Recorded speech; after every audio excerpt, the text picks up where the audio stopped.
So there's a myth that it's actually a marketing ploy, like all good myths, that start off that said that the third Monday in January is known as Blue Monday, and it's the most depressing day of the year.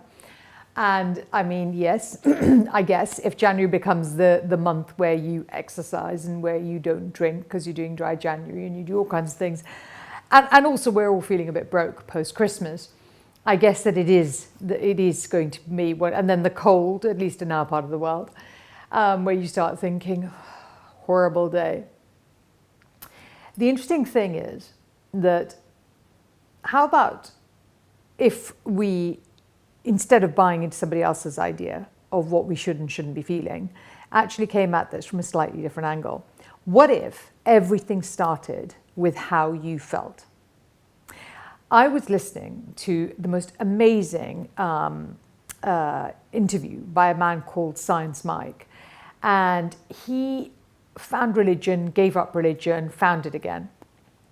And one of the things that he talks about is how we are more anxious now than we have ever been. We literally live with permanent states of anxiety. Now, clearly in the United Kingdom, at the time of making this video, that anxiety is enormous because of our political uncertainty and all the consequential behavior that comes from literally not knowing what is going to happen tomorrow, let alone today. When you're in a position where what you consider to be your infrastructure is not working, you are deeply, deeply, deeply anxious.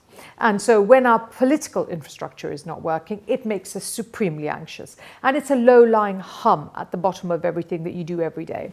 In our already quite stressed lives, this ratchets up the level of baseline anxiety that we're living with. And Science Mike has a very interesting concept. He says that when we are morally outraged about something, what that does is it acts like a form of self-medication, because the complete spike in moral outrage reduces the low-level anxiety that we're feeling all the time. I guess what it is because you're always anxious that something bad's going to happen, and then the moral outrage is, oh my God, look what they did, and then that reduces the level of anxiety because you're looking around thinking, oh well, it actually happened, now I know what it was, so you have a sense of relief that comes from it. The thing with this is that that's one way of managing your level of anxiety, but the more efficient way of managing your level of anxiety is to be aware that, number one, you have certain feelings that are making you anxious because you're worried, because you have trepidation, because you're not sure of something, because primarily there are things that are not in your control, and that makes us feel terrible, because as humans that makes us feel powerless, and then that gives us a sense of weakness, and we do not like that. And when you're in a place where you feel that you don't have control, your anxiety levels go straight up through the roof. The way to manage that is you identify that you have the feeling, as I said. The second step is to actually write down and name that feeling. Think the feeling if you must, but it's always better when you put pen to paper.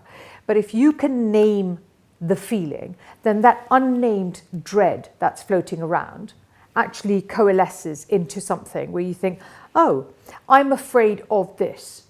I'm worried about this. I'm not sure I like this. The second you name the feeling, the level of your anxiety immediately drops.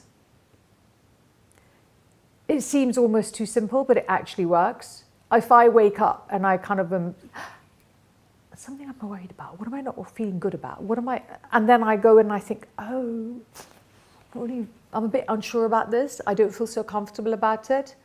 The naming of the inchoate anxiety actually makes me feel better. The second part of this is that once you've actually understood you have a feeling and you've named it, what this does is actually then plays directly into the law of attraction, because when you can reduce the level of negative emotions that you have floating around in your system, it allows more positive emotions to rise. And the more positive emotions that arise, the more positive the outcomes that you will attract into your life.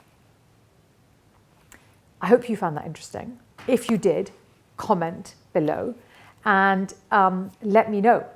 And it was really nice talking to you. My name's Geeta Sidhu-Robb and I'm the CEO of Nosh Detox.